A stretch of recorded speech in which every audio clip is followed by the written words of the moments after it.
Hi everyone, Carla here, and I am going to show you how to create a rubric in Google Classroom.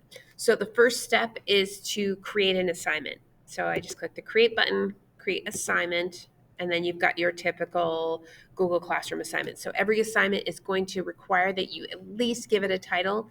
Notice down here the rubric icon doesn't actually even show up until you give the assignment a title. So I'm going to call this assignment 1. Then, if you want, give some directions, read the rubric carefully. Okay, now I'm going to go down here. I am going to click the rubric tab.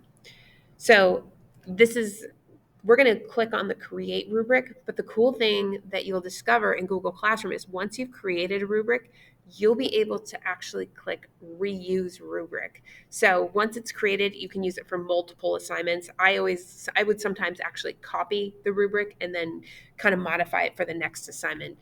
The other thing you can do is if you have any rubrics that you've created in Google Sheets in the past, like let's say you were using Doctopus and Gubrick for assignments a couple of years ago, you can actually go back and find those old rubrics and upload them into Google Classroom. So it's pretty cool.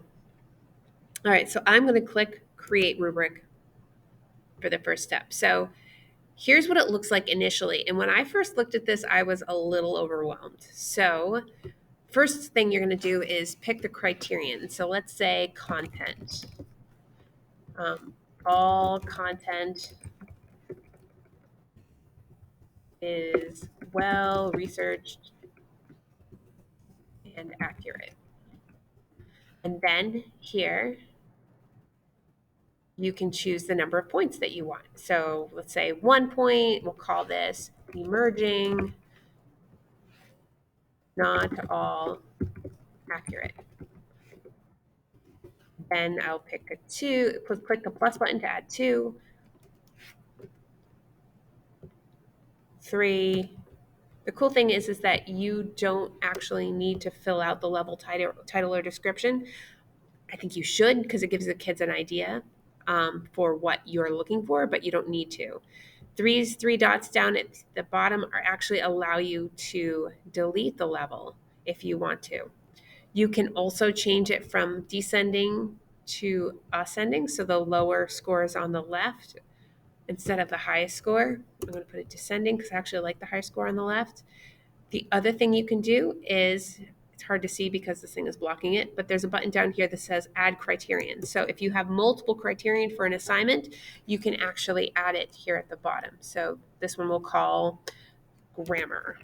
And once again, I can go through, give a description, and then do the point values. So we'll do 4, and then I can click the plus, 3,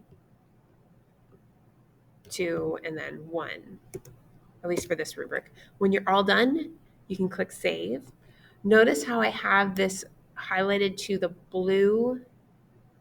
It says use scoring. So what happens is when you're all done the rubric and you've actually graded all the student assignments, it will automatically add the numerical grade to the assignment so students can actually get what the grade is. It also allows you to edit the score. So sometimes I've had rubrics in the past where the score that they receive is much lower than I think they deserve numerically. So let's say they got a 50 on the assignment just based on the criteria I had from the rubric. I sometimes will round a score up if I think it's too low. And it allows you to do that in the scoring area. Um, so over here, you could actually click delete if you click those 3 dots. When you're all done, click save. And there's my rubric. So I'm going to click assign for my one student in this class. Um, Now, let's say I want to reuse the rubric. I'm going to click the create button, click assignment, give it a title, and then I'm going to click rubric. Notice the rubric doesn't show up until the assignment has a title. This time I'm going to click reuse rubric. So there's 3 rubrics that I've had for this class. I could also go and explore any of the other classes that I've had that have rubrics, which is really cool. But I'm going to go through, let's see, we'll do this rubric. and then click select. There it is. But did you also notice, which I went too fast for myself, that when I click reuse rubric and I click on the assignment, I can actually preview the rubric to make sure it's what I want.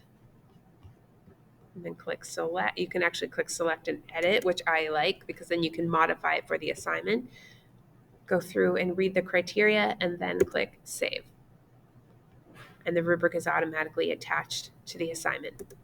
So that's how you create a rubric in Google Classroom.